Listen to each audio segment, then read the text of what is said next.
नमस्कार साथियों। अपने सेकंड ग्रेड संस्कृत शिक्षा विभाग के जीके के पेपर के लिए अपने भारतीय अर्थव्यवस्था की सीरीज चल रही है। उसमें हमने दो टॉपिक पढ़ लिए हैं, पहला विदेशी व्यापार वाला और दूसरा कृषि क्षेत्र वाला। तो इसी कड़ी को आगे बढ़ाते हुए आज अपन तीसरा टॉपिक उद्योग क्षेत्र वाला पढ़ेंगे।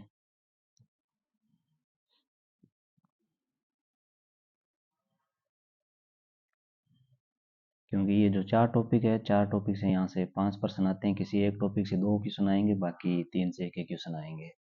तो शुरुआत करते हैं उद्योग क्षेत्र वाले टॉपिक की।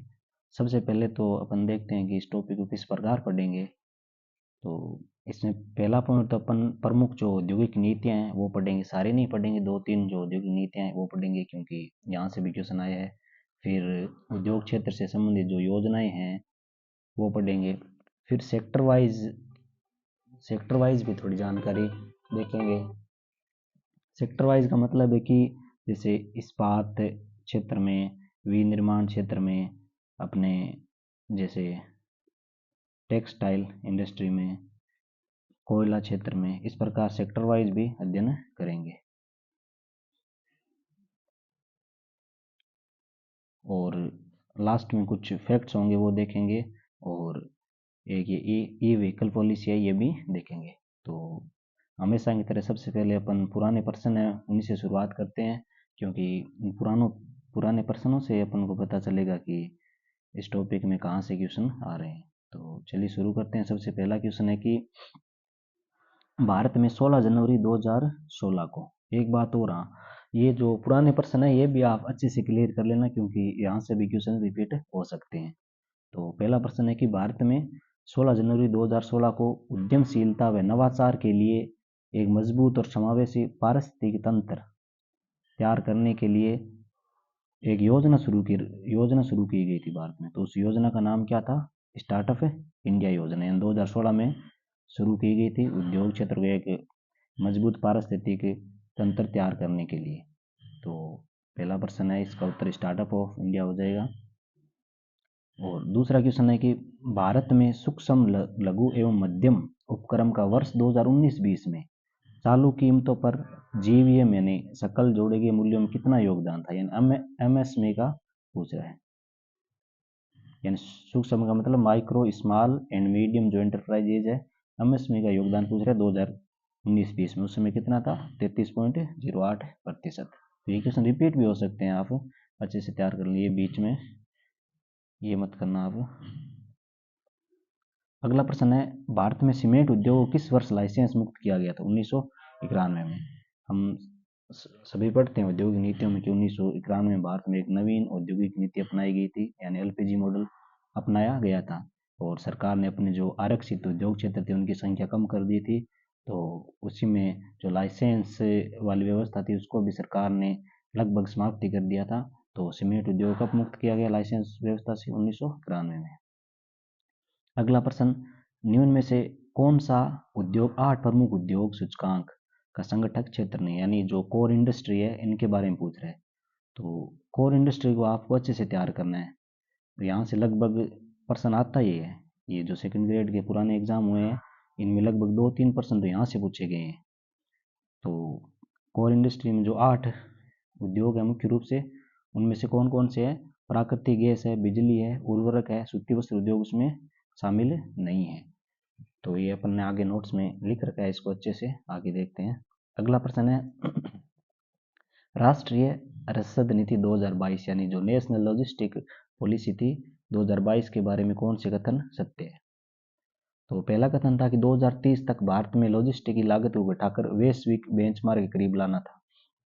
यह कथन सत्य है क्योंकि भारत की जो लॉजिस्टिक लागत है वो बहुत ज़्यादा थी, यानी लगभग 16% के आसपास थी, और पूरे विश्व की जो औसत लागत थी वो 8% थी, यानी बहुत ज़्यादा थी। तो इसको कम करना है और इसके करीब लेकर आना है वैश्विक बेंचमार्क के। अगला कथन है कि 2030 तक भारत को इसमें सर्वोच्च 25 देशों में लाना है, तो ये भी सही है। तो ये दोनों कथन ही सही है। अगला प्रश्न है कि भारत में सूक्ष्म लघु और मध्यम उपक्रमों के कागज विहीन और शून्य लागत पर रजिस्ट्रेशन के लिए कौन सा पोर्टल शुरू किया गया है। तो वापस एमएसएमई से एक प्रश्न पूछ लिया गया, तो उद्यम पोर्टल था जो कागज विहीन था और शून्य लागत पर रजिस्ट्रेशन के लिए पोर्टल शुरू किया गया था। इसका नाम क्या था? उद्यम पोर्टल। तो एमएसएमई से काफी प्रश्न आते हैं और इसको भी अपन नोट्स में अच्छे से लिख रखा है। भारतीय राज्यों एवं केंद्र शासित प्रदेशों के लिए जो निर्यात तत्परता सूचकांक कौन तैयार करता है? तो ये आपने एसएसटी जिनका सब्जेक्ट है सेकेंड पेपर में, उन्होंने पढ़ा होगा कि ये नीति आयोग जारी करता है। इंडेक्स से भी कुछ क्वेश्चन आते हैं। अगला प्रश्न है कि इनमें से कौन से कथन सत्य है? वस्त्र उद्योग भारत में प्रत्यक्ष रूप से लगभग 4.5 करोड़ लोगों को रोजगार देता है, ये कथन सही है। और दूसरा है कि वस्त्र उद्योगों के लिए एक पीएम मित्र योजना है, पीएम मित्र योजना ये शुरू की गई, तो ये भी कथन सत्य है। तो इसमें दोनों ही कथन सत्य है। अगला प्रश्न, विश्व बैंक द्वारा 2019 के लिए कारोबार में सुगमता रैंकिंग्स जारी की गई, तो उसमें भारत का स्थान कितना था? 63वां स्थान था। जो ease of doing business report थी उसमें भारत का 2019 में 63वां स्थान था। अगला प्रश्न है, भारत में बिजनेस एक्सपेक्टेशन इंडेक्स बीआई में कौन सा संगठन इसको प्रकाशित करता है? तो बीआई कौन सा संगठन प्रकाशित करता है? भारतीय रिजर्व बैंक। अगला प्रश्न है कि आर्थिक सर्वेक्षण 2021-22 के अनुसार जो भारतीय दवा उद्योग है उसके बारे में कौन से कथन सत्य है? भारतीय फार्मास्यूटिकल उत्पादन मात्रा के अनुसार विश्व में तीसरा स्थान है, तो ये सही है। आपको यहाँ ध्यान रखना है, उत्पादन मात्रा के अनुसार पूरे विश्व में तीसरा स्थान है दवा उद्योग का। और अगला प्रश्न है, भारत वैश्विक आपूर्ति में 30% हिस्सेदारी के साथ जेनेरिक दवाओं का दूसरा सबसे बड़ा आपूर्ति करता है, तो ये कथन गलत है। पूरे विश्व में लगभग 20% भारत आपूर्ति देता है और पहला स्थान है इसमें भारत का पूरे विश्व में जेनेरिक दवाओं में, तो इसका कथन एक सत्य है।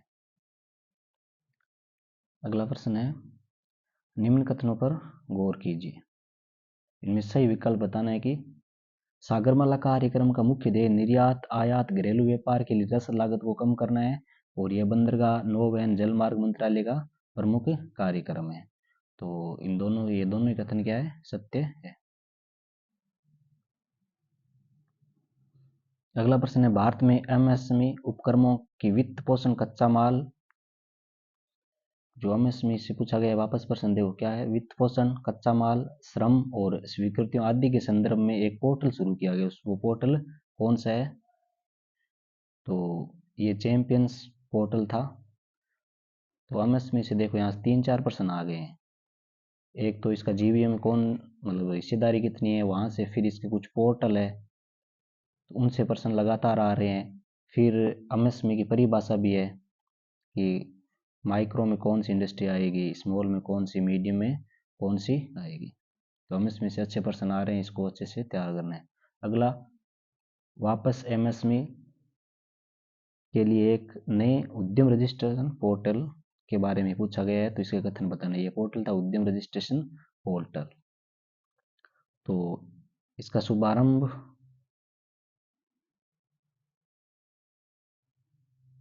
शुभारंभ जुलाई 2021 में किया गया था। तो पहला कथन तो क्या है इसका? गलत है। ये 2020 में इसकी शुरुआत की गई थी। और दूसरा कथन, यह पूर्ण रूप से ऑनलाइन व कागज रहित है। तो ऑनलाइन होगा तो कागज रहित अपने आप, ये कथन सत्य है। तीसरा, वर्तमान में ये ऑफलाइन है, तो ऑफलाइन देती है, गलत है, ये ऑनलाइन पोर्टल था। और चौथा कथन, यह सब घोषणा पर आधारित है, ये भी सही है। तो इसका बी और डी सत्य है। निम्न कथनों पर विचार कीजिए। नवीन आर्थिक नीति, तो हमने औद्योगिक नीतियों को भी शामिल किया है क्योंकि मुख्य जो औद्योगिक नीतियां वहां से प्रश्न भी आते हैं। तो इसमें निजीकरण का मुख्य मार्ग विनिवेश था, ये सत्य बात है। विनिवेश के माध्यम से निजीकरण किया जा रहा था और विनिवेश का मुख्य ध्येय वित्तीय अनुशासन बढ़ाना और आधुनिकीकरण में सहायता देना था, ये दोनों कथन सत्य है। निम्न में से कौन सा उद्योग 8 मूल यानी कोर इंडस्ट्री में सम्मिलित नहीं है? वापस कोर इंडस्ट्री का आ गया, छोटा सा टॉपिक है कोर इंडस्ट्री वाला, और वहां से दूसरा प्रश्न आ रहा है। तो इसमें कौन सा शामिल नहीं होगा? खाद यानी उर्वरक वाला शामिल है, कोयला क्षेत्र भी शामिल है, सीमेंट भी शामिल है, होटल एवं परिवहन इसमें शामिल नहीं है। तो कोर इंडस्ट्री से वापस दूसरा प्रश्न आ गया।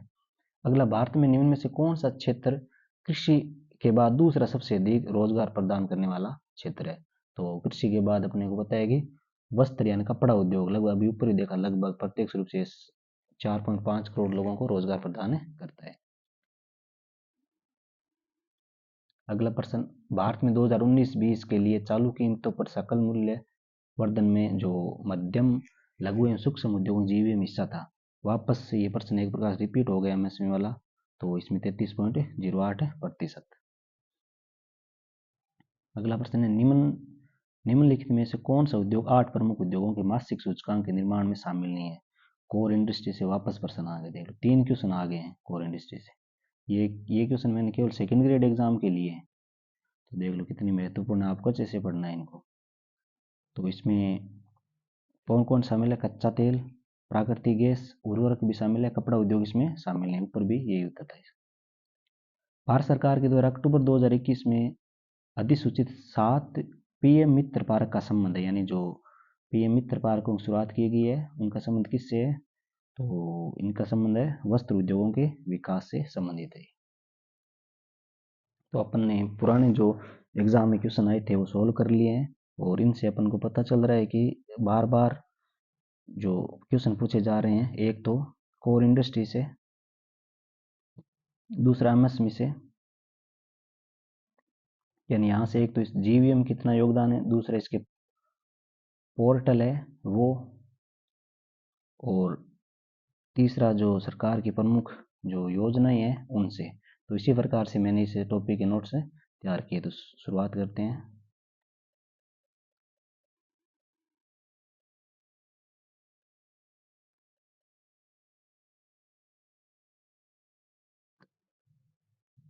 सबसे पहले अपन औद्योगिक नीतियों से शुरुआत करते हैं। तो प्रथम औद्योगिक नीति, तो यहाँ सीधा प्रश्न आ सकता है कि प्रथम औद्योगिक नीति कब लाई गई थी? 1948 में।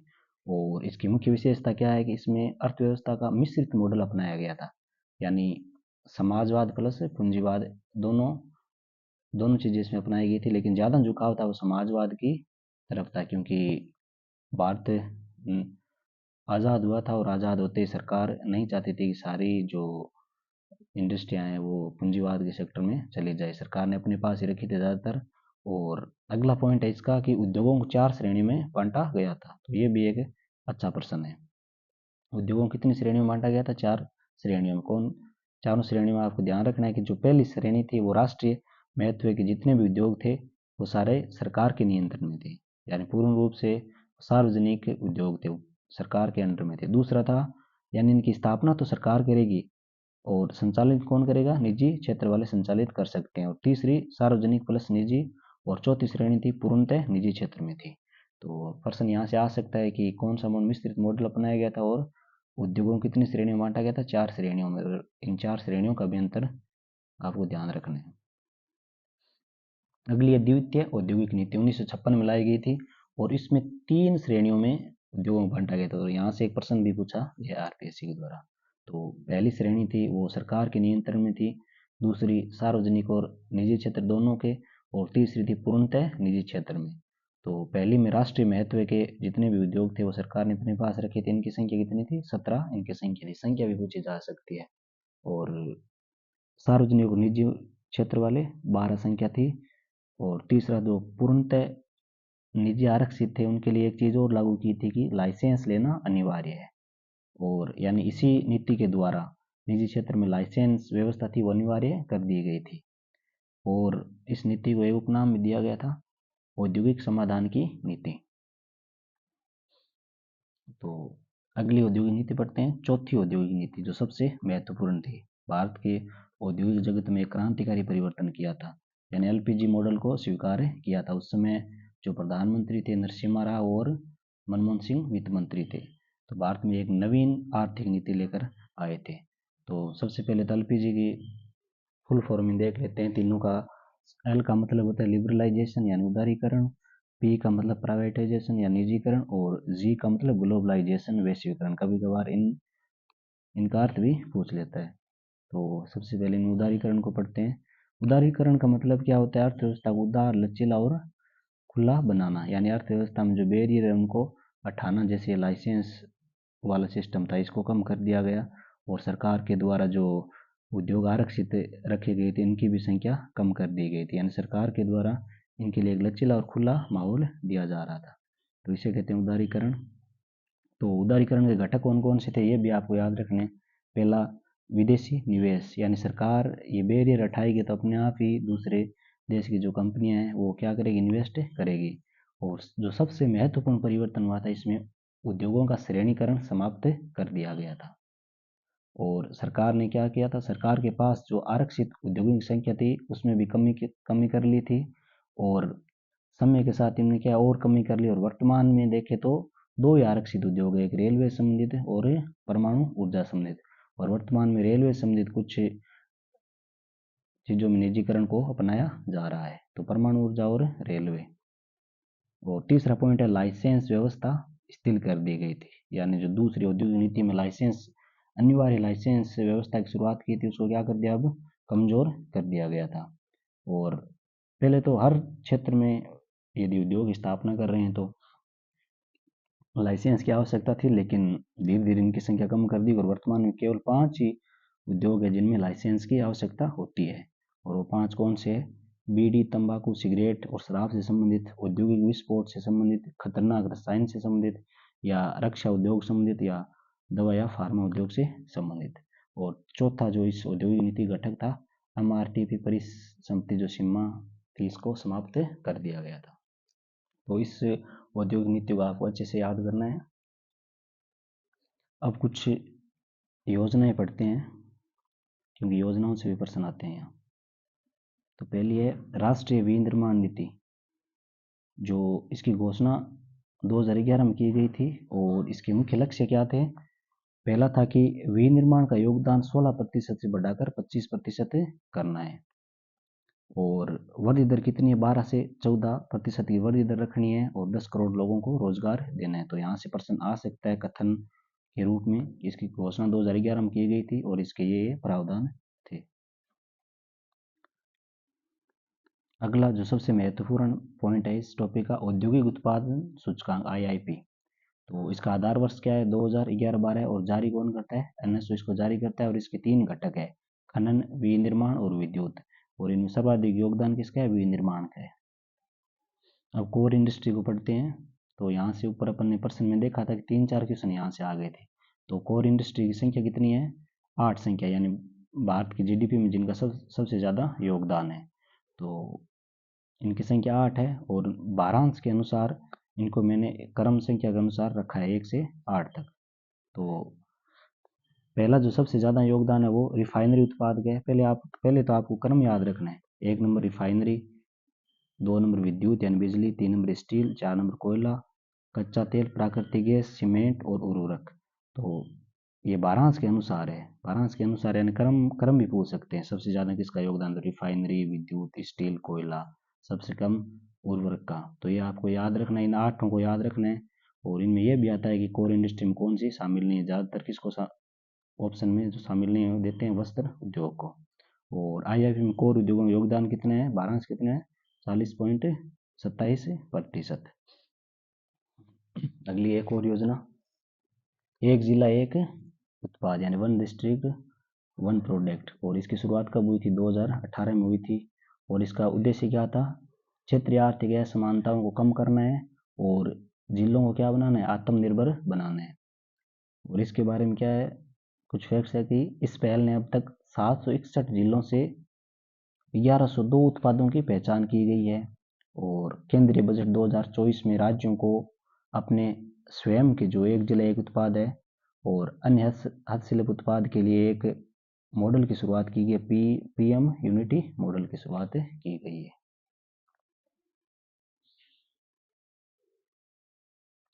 अगली योजना है प्रधानमंत्री सूर्य घर मुफ्त बिजली योजना। शुरुआत 2024 में इसकी शुरुआत की गई थी।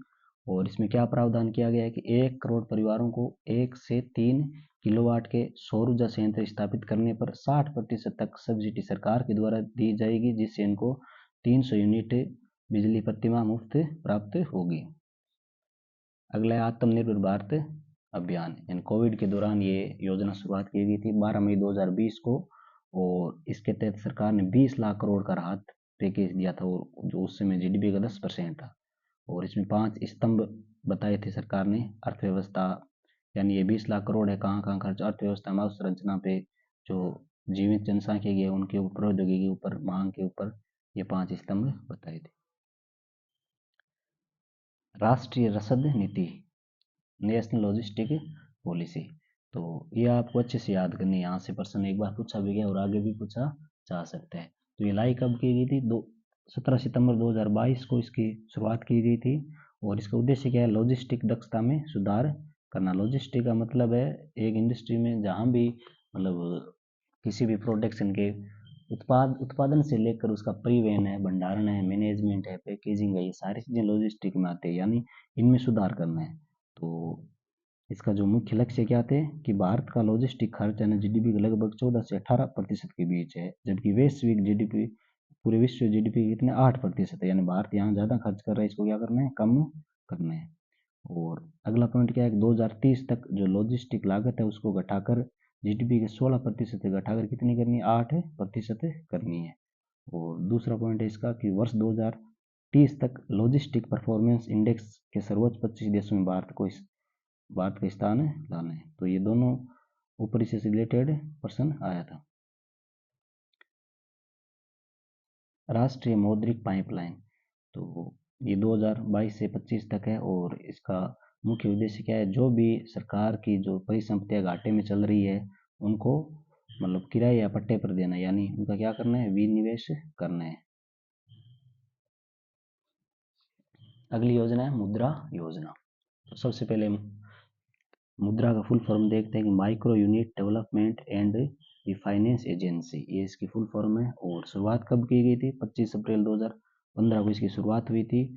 और इसका मुख्य उद्देश्य क्या था? सूक्ष्म उद्योगों को बढ़ावा देना। इसमें 3 प्रकार से ऋण दिया जाता है, यानी उद्योगों को इसमें 3 श्रेणियों में बांटा गया है। शिशु ऋण यानी 0 से 50 यानी 50,000 तक का ऋण दिया जाता है, और किशोर में 50,000 से 5 लाख तक, और तरुण में 5 लाख से 20 लाख तक का ऋण दिया जाता है।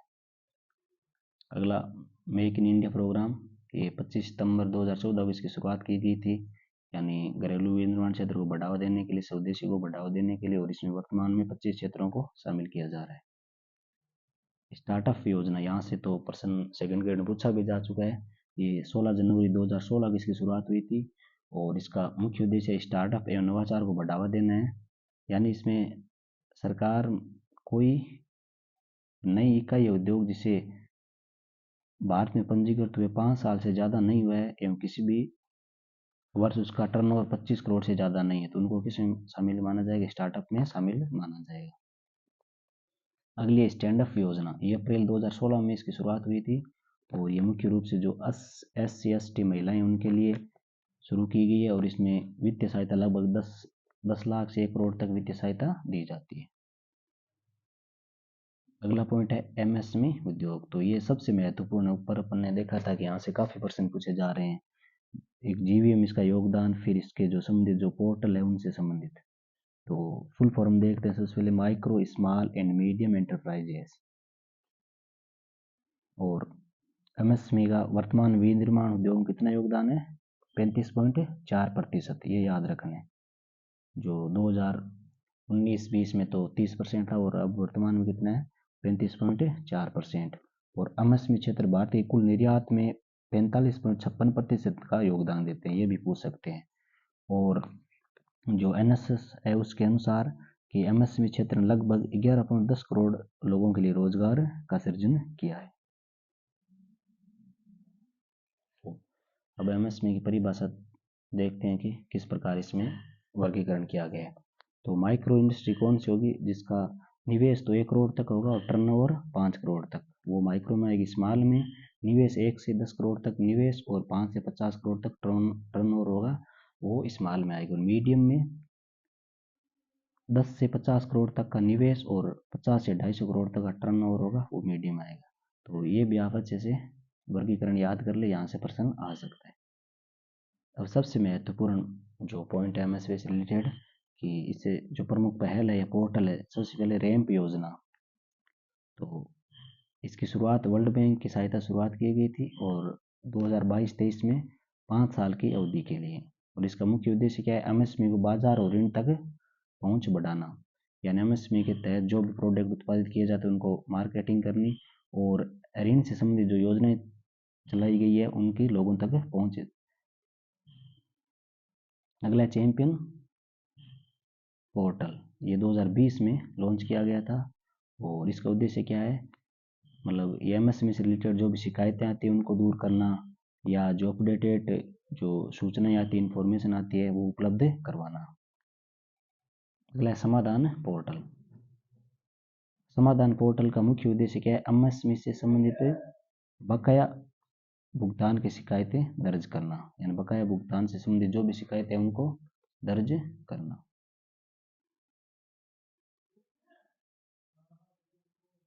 अगला है उद्यम पंजीकरण पोर्टल।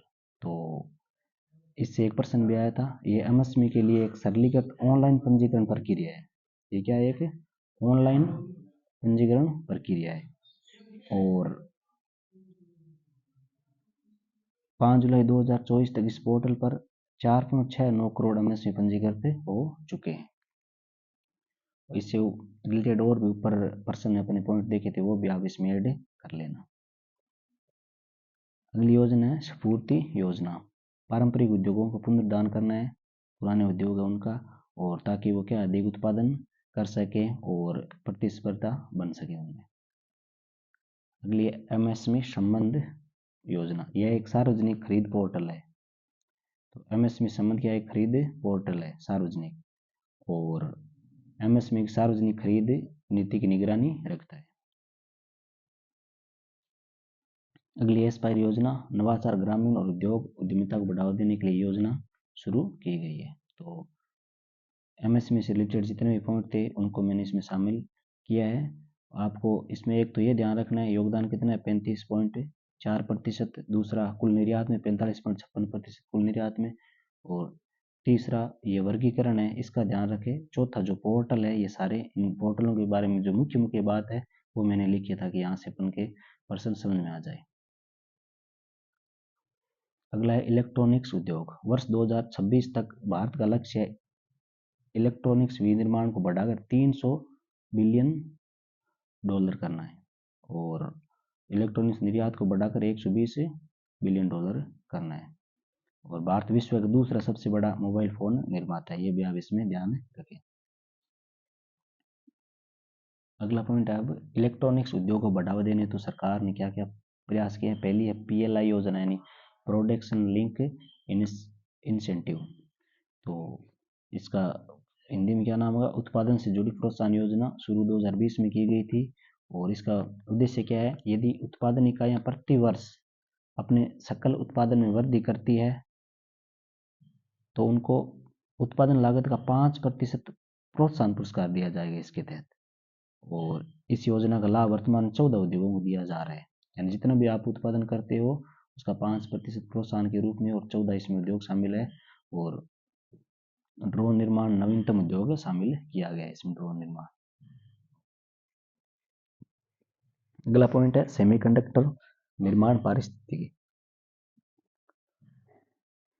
तो इसमें क्या है, इलेक्ट्रॉनिक्स क्षेत्र में उत्पादन इकाई स्थापित करने पर सरकार वित्तीय सहायता उपलब्ध करवाती है, और इस क्षेत्र में अनुसंधान हेतु सरकार कुल लागत का 2.5% वित्तीय सहायता देती है। यानी इस क्षेत्र में आप इंडस्ट्री की स्थापना करते हो तो आपको 2.5% सरकार के द्वारा वित्तीय सहायता दी जाएगी।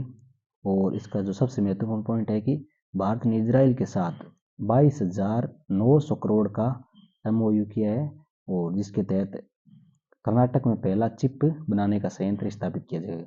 किसके साथ एमओयू किया है, इजराइल के साथ, और कर्नाटक में पहला चिप बनाने का संयंत्र लगाया जाएगा।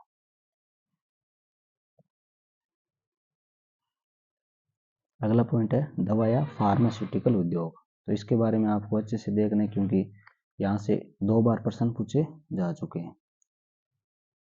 तो दवा उत्पादन में भारत मात्रा के आधार पर, यहाँ ध्यान रखना है, भारत मात्रा के आधार पर, उत्पादन मात्रा के आधार पर पूरे विश्व में तीसरी रैंक है भारत की। और भारत का वर्तमान जो दवा बाजार है वो $50 बिलियन का है, यानी मात्रा के आधार पर कितना हो गया, तीसरी रैंक है। अगला पॉइंट है दवा उत्पादन में भारत मूल्य के आधार पर 14वीं रैंक है, यानी मात्रा के आधार पर तीसरी और मूल्य के आधार पर 14वीं रैंक है। और जेनेरिक दवाओं का सबसे बड़ा आपूर्तिकर्ता देश है। ऊपर जो प्रश्न आया तो उसमें कहा था कि भारत तीसरा, लेकिन यहाँ क्या है, भारत सबसे बड़ा आपूर्तिकर्ता देश है और पूरी वैश्विक आपूर्ति में कितना हिस्सा रखता है, 20% हिस्सा रखता है। अगला है वैश्विक निर्माण में 60% बाजार हिस्सेदारी के साथ प्रथम स्थान पर है भारत। वैक्सीन निर्माण में पूरे विश्व में प्रथम स्थान पर है और 60% बाजार में हिस्सेदारी है भारत की। अगला प्रश्न है जेनेरिक दवाओं के उत्पादन में भारत का प्रथम स्थान है। और वर्ष 2022 में फार्मा क्षेत्र में एफडीआई $20 बिलियन को पार कर गई है। और भारत बल्क ड्रग का शुद्ध निर्यातक देश भी बन गया। ये भी पॉइंट आप ध्यान रखें। तो जो दवा उद्योग उससे संबंधित अपन ने सारे पॉइंट पढ़ लिए हैं इसमें। अगला है ऑटोमोबाइल उद्योग। भारत दुनिया का तीसरा बड़ा ऑटोमोबाइल बाजार बन चुका है। दुनिया में तीसरा सबसे बड़ा। और भारत दुपहिया एवं तिपहिया वाहनों का सबसे बड़ा निर्यातक देश है। निर्यातक नहीं, निर्माता देश है। दुपहिया और तिपहिया वाहन है उनका सबसे बड़ा निर्माता है। और भारत यात्री गाड़ियों का चौथा सबसे बड़ा निर्माता देश है। भारत 37 मिलियन प्रत्यक्ष एवं अप्रत्यक्ष रोजगार सृजित कर, यानी जो ऑटोमोबाइल उद्योग है इससे कितना रोजगार मिल रहा है प्रत्यक्ष रूप से या अप्रत्यक्ष रूप से, 37 मिलियन। और समग्र जीडीपी में 7.1% इसकी हिस्सेदारी है। और विनिर्माण जीवीए में 49% किसके, ऑटोमोबाइल उद्योग की योगदान है।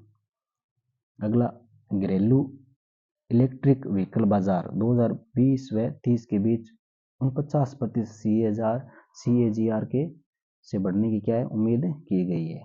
तो वार्षिक वृद्धि दर कितनी बताई गई इसकी, 2020 से 30 तक 49%। अगला यह उद्योग 2030 तक 10 मिलियन यूनिट वार्षिक उत्पादन में 50 मिलियन रोजगार सृजित करेगा। 2030 तक कितनी यूनिट, 10 मिलियन, और कितने रोजगार, 50 मिलियन रोजगार। इससे संबंधित लास्ट पॉइंट, यानी जो इलेक्ट्रिक वाहन है उनको तेजी से अपनाने एवं उनके विनिर्माण को बढ़ावा देने के लिए कौन सी योजना शुरू की गई है, फेम योजना। और इसका दूसरा चरण 2019 से 2024 तक चलेगा। अब है कपड़ा उद्योग। भारत शीर्ष 5 कपड़ा निर्यातक देशों में शामिल है, यानी विश्व के जो 5 टॉप कपड़ा निर्यातक देश है उनमें शामिल है। और भारत दुनिया का दूसरा सबसे बड़ा कपड़ा निर्माता देश है।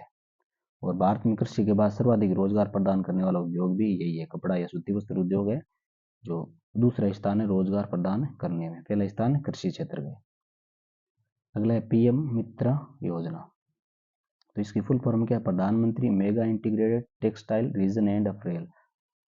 तो इसकी शुरुआत 2019 में शुरुआत हुई थी और 2027-28 तक इसका लक्ष्य रखा गया है। और इसमें व्यय कितना होगा, 4,445 करोड़ का इसमें व्यय राशि रखी गई है। और इसके तहत 7 मेगा टेक्सटाइल पार्क स्थापित किए जाएंगे। और राजस्थान में अपने जो टेक्सटाइल पार्क है वो कंकानी जोधपुर में होंगे। अगला है सीमेंट उद्योग। तो सीमेंट उत्पादन में पूरे विश्व में भारत का दूसरा स्थान है, पहला स्थान चीन का है। और भारत में सीमेंट उत्पादन की कुल क्षमता कितनी है, 662 मीट्रिक टन है। और वर्तमान में कितना, 626 मीट्रिक टन का उत्पादन किया जा रहा है। ये भी ध्यान रखना कितना उत्पादन हो रहा है भारत वर्तमान में, 426 का। और देश का 85% जो सीमेंट उत्पादक राज्य प्रमुख रूप से राजस्थान, गुजरात, आंध्र प्रदेश, तमिलनाडु ये। और भारत अपने कुल उत्पादित सीमेंट का 0.2% आयात करता है, यानी सीमेंट में लगभग भारत के आत्मनिर्भर है। लगभग 0.2% ही सीमेंट आयात करता है। अगला पॉइंट है स्टील उद्योग। तो भारत कच्चे इस्पात उत्पादन में विश्व में दूसरे स्थान पर है। और पिछले दशक में भारत इस्पात का शुद्ध निर्यातक देश रहा है। अगला सेक्टर है कोयला उद्योग। भारत चीन के बाद कोयले का दूसरा सबसे बड़ा उत्पादक देश है, यानी कोयले में दूसरा है। और इससे ऊपर अपन ने पढ़ना था सीमेंट उद्योग में भी दूसरा है। यह देश की 55% ऊर्जा आवश्यकता पूरा करता है कोयला उद्योग है। और वर्ष 2030 तक भारत ने 100 मिलियन टन कोयले के गैसीकरण का लक्ष्य रखा है। कितने मिलियन टन, 100 मिलियन टन।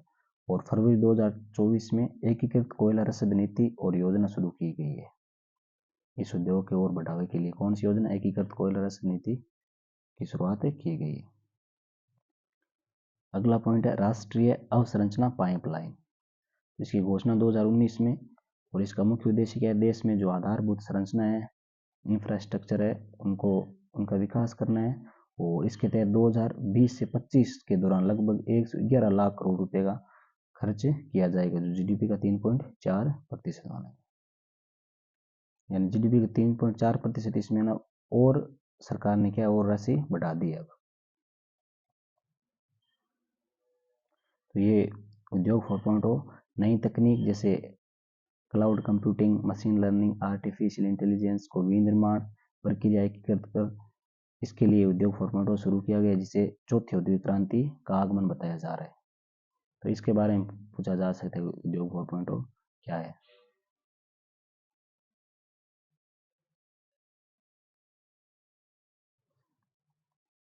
अगली महत्वपूर्ण योजना है पीएम गति शक्ति योजना। इसकी शुरुआत 13 अक्टूबर 2021 को हुई थी और ये क्या है, एकीकृत योजना, इंटीग्रेटेड जो स्कीम वो है। इसमें 16 मंत्रालयों को शामिल किया गया है। उनकी 16 मंत्रालयों की जो महत्वपूर्ण चीजें उनको शामिल किया गया, जैसे भारतमाला, सागरमाला, शुष्क भूमि बंदरगाह, उड़ान आदि योजनाओं को इसमें शामिल किया गया है। और इसके 7 इंजन बताए गए थे: सड़क, रेल, एयरपोर्ट, पोर्ट, सार्वजनिक परिवहन, जलमार्ग, लॉजिस्टिक अवसंरचना, ये 7 इसके इंजन थे। तो ये महत्वपूर्ण योजना है पीएम गति शक्ति योजना। और इसके उद्देश्य क्या थे? उद्देश्य एक तो औद्योगिक जो गलियारे हैं उनकी स्थापना करना, रक्षा, इसके तहत 2 रक्षा गलियारे बनाए जा रहे हैं, एक तो तमिलनाडु में, दूसरा उत्तर प्रदेश में। और गाँव में जो इंटरनेट कनेक्टिविटी है उसको बढ़ाना, यानी 4G इंटरनेट कनेक्टिविटी देना। और नए जो राष्ट्रीय राजमार्ग, एयरपोर्ट है, ये सारे बनाना इसका उद्देश्य है। ये ध्यान रखना आप। इसके महत्वपूर्ण जो 7 इंजन है वो, और कितने मंत्रालय शामिल है, एकीकृत योजना है। तो इस योजना के जो प्रमुख घटक है, क्योंकि यहाँ से एक प्रश्न पूछा गया था सागरमाला से, तो सबसे पहला है भारत माला। इसकी शुरुआत 2015-16 में की गई थी। यानी देश में जो नेशनल हाईवेज, राजमार्ग है, उनके लिए एक पायलट प्रोजेक्ट है। और इसका उद्देश्य क्या, आर्थिक गलियारे, इंटर कॉरिडोर है, सीमा क्षेत्र से संबंधित है, वहाँ राजमार्गों का निर्माण करना। अगला पॉइंट है सागरमाला। इसकी शुरुआत 2015 में की गई थी। और भारत की जो 7500 किलोमीटर लंबी जो तटरेखा क्षमता है उसका उपयोग करके देश में आर्थिक विकास करना है। यानी जो तटीय इलाके हैं वहाँ कनेक्टिविटी को बढ़ाने के लिए ये सागरमाला प्रोजेक्ट शुरू किया गया। अगला है पर्वतमाला प्रोजेक्ट। 2022-23 के बजट में इसकी घोषणा की गई थी। यानी जो दुर्गम स्थानों पर अवसंरचना का विकास करना है, यानी रोपवे बनाना, वहाँ राजमार्ग बनाना, इसके लिए पर्वतमाला कार्यक्रम शुरू किया गया था। अगला है भारत नेट परियोजना। यानी जो डिजिटल इंडिया अभियान शुरू किया गया, उसके लिए सभी ग्राम पंचायतों को 100 Mbps की नेट स्पीड से जोड़ना। अगला है कि बजट 2024-25 में सरकार ने मल्टी मॉडल कनेक्टिविटी है तो 3 आर्थिक गलियारे की घोषणा की गई है। 3 आर्थिक गलियारों की, पहला है ऊर्जा खनिज और सीमेंट गलियारा, दूसरा पतन संपर्कता गलियारा, और तीसरा है दीग यातायात वाले गलियारे। यानी इसके लिए सरकार 3 गलियारों की घोषणा की गई है ताकि अवसंरचना का बेहतर विकास हो सके। अब इससे संबंधित कुछ फैक्ट है वो पढ़ते हैं, क्योंकि अपन ने लगभग पुराने प्रश्न सारे देख लिए और इससे रिलेटेड जो भी योजनाएं थी वो देख ली, और सेक्टर वाइज भी अपन ने देख लिया। अब इसके कुछ फैक्ट है वो देखते हैं, क्योंकि यहाँ से भी प्रश्न आ सकते हैं। पहला फैक्ट है कि द्वितीय पंचवर्षीय योजना के दौरान स्थापित इस्पात संयंत्र। तो ऐसे प्रश्न पूछ सकते हैं कौन सा द्वितीय पंचवर्षीय योजना के तहत स्थापित नहीं किया गया। 3 ये देखे, एक इनमें से मिला सकते हैं। तो दुर्गापुरा, भिलाई, राउरकेला। दुर्गापुरा की स्थापना वेस्ट बंगाल में ब्रिटेन की सहायता से, भिलाई की स्थापना छत्तीसगढ़ में रूस के सहयोग से, और राउरकेला की ओडिशा में जर्मनी के सहयोग से। अगला पॉइंट है कि जो तीसरी पंचवर्षीय योजना है उसमें बोकारो इस्पात संयंत्र की स्थापना की गई थी झारखंड में, और किसके सहयोग से, रूस के सहयोग से, और एशिया का सबसे बड़ा इस्पात संयंत्र है। और चौथी पंचवर्षीय योजना में विजयनगर, विजाग, सेलम इनकी स्थापना की गई थी। तो ये भी आपको ध्यान रखना है, यहाँ से भी प्रश्न पूछा जा सकता है। 1972 में कोयला क्षेत्र का राष्ट्रीयकरण किया गया था, 1972 में। और 1973 में जो इस्पात प्राधिकरण है, सेल का गठन किया गया था। जैसे एक प्रश्न आया था ऊपर कि सीमेंट का जो सीमेंट उद्योग है उसका विनिवेशीकरण कब किया गया था या निजीकरण कब किया गया था? 1991 में नवीन औद्योगिक नीति के तहत। वैसे यहाँ से प्रश्न बन सकते हैं। लघु उद्योग, तो ये एक समिति आई थी, ग्राम तथा लघु उद्योग समिति, जिसे कर्व समिति भी कहा जाता है, उसने सिफारिश की थी लघु उद्योग कब? 1955 में, ताकि जो छोटे छोटे उद्योग है उनका विकास हो सके, क्योंकि इन छोटे छोटे उद्योगों से बहुत सारे लोगों को रोजगार मिलता है। कुछ फैक्ट्स और देख लेते हैं। 1950-51 में जीडीपी में उद्योग क्षेत्र का अंश केवल 13% था, 1950-51 में। और वित्त वर्ष 2012 से 2021 तक जीवीए का 31% हिस्सा उद्योग क्षेत्र का रहा है, और 12.1 करोड़ लोगों को ये रोजगार दिया जा रहा है इसके तहत। और ये ध्यान रखना सबसे महत्वपूर्ण कि वर्तमान में इसका मतलब उद्योग क्षेत्र कितनी हिस्सेदारी है? 30% हिस्सेदारी है। और औद्योगिक क्षेत्र में विनिर्माण जीवीए में वित्त वर्ष 2023 की तुलना में वित्त वर्ष 2024 में 9.9% की वृद्धि हुई है। कितने प्रतिशत की? 9.9% की वृद्धि हुई है। अब कुछ और फैक्ट देख लेते हैं। अंतर्राष्ट्रीय बौद्धिक संपदा सूचकांक, इसमें भारत की रैंक 42वीं रैंक है, ये भी ध्यान रखें। और वैश्विक जो नवाचार सूचकांक है उसमें 2023 में 40वीं रैंक थी और 2024 में 39वीं रैंक है। सतत व्यापार सूचकांक में 23वें स्थान पर है भारत। तो हाँ, एक चीज और कि कृषि वाले में आप कंफ्यूज हो रहे थे कि मतलब 18.2% है या 17.7। तो ऐसे आए ना कि आर्थिक समीक्षा 2023-24 के अनुसार जीडीपी में कृषि क्षेत्र की हिस्सेदारी तो 18.2% याद रखनी है। लेकिन जो प्रचलित मूल्य पर वित्त वर्ष 2024 में जो जीवीएम है वो हिस्सेदारी इनके हिसाब से आपको ये याद रखनी है कि कृषि की 17.7 है, उद्योग की 17.6 है, सेवा की 54.7 है। जीवीएम में जो सेक्टर वाइज हिस्सेदारी पूछे तब 2024 के अनुसार, और वैसे कृषि में 18.2 ही याद रखनी। इस प्रकार से है ना आर्थिक समीक्षा 2023-24 के अनुसार, तो आपको ये याद रखना है। तो साथियों ये टॉपिक अपना कंप्लीट हो चुका है। इसमें अपन ने पुराने प्रश्न है वो भी देख लिए, और साथ में जो महत्वपूर्ण योजनाएं थी वो भी शामिल कर लिया है। और इससे संबंधित कुछ और एक दो पॉइंट और है वो मैं सीधा टेलीग्राम पर आपके साथ शेयर कर दूंगा। तो इसकी पीडीएफ है वो भी मेरे टेलीग्राम चैनल पर आपको मिल जाएगी कल तक, वो भी मैं शेयर कर दूंगा। और टेलीग्राम चैनल की लिंक है वो डिस्क्रिप्शन में लिंक डालता हूँ, वहाँ से आप टेलीग्राम पर जुड़ सकते हो। तो इस टॉपिक से जितना मैटर इकट्ठा हो सके उतना मैंने इकट्ठा किया है, और उम्मीद करता हूँ यहाँ से क्वेश्चन आएगा आपके पक्का। और इस प्रकार से अपने अब भारतीय अर्थव्यवस्था के 3 टॉपिक तैयार हो चुके हैं। पहला था विदेशी व्यापार वाला, दूसरा कृषि क्षेत्र वाला, तीसरा उद्योग वाला। ये 3 टॉपिक अपने तैयार हो गए हैं। चौथा अब सेवा सेक्टर बचा है, उसी का मैटर मैं मतलब बहुत जल्द मैटर आपके साथ शेयर कर दूंगा। और आप लोग अच्छे से पढ़ें इनको, और चीज़ें है ना सारी ज़्यादा से ज़्यादा इनको याद करें, और पुराने प्रश्न है वो भी याद कर लें, क्योंकि यहाँ से रिपीट भी हो सकते हैं। और साथ में पुराने प्रश्नों में जैसे कुछ फैक्ट होते हैं, अगर मैंने वहाँ नहीं लिखे तो आप यहाँ से उनको वहाँ नोट डाउन कर सकते हैं।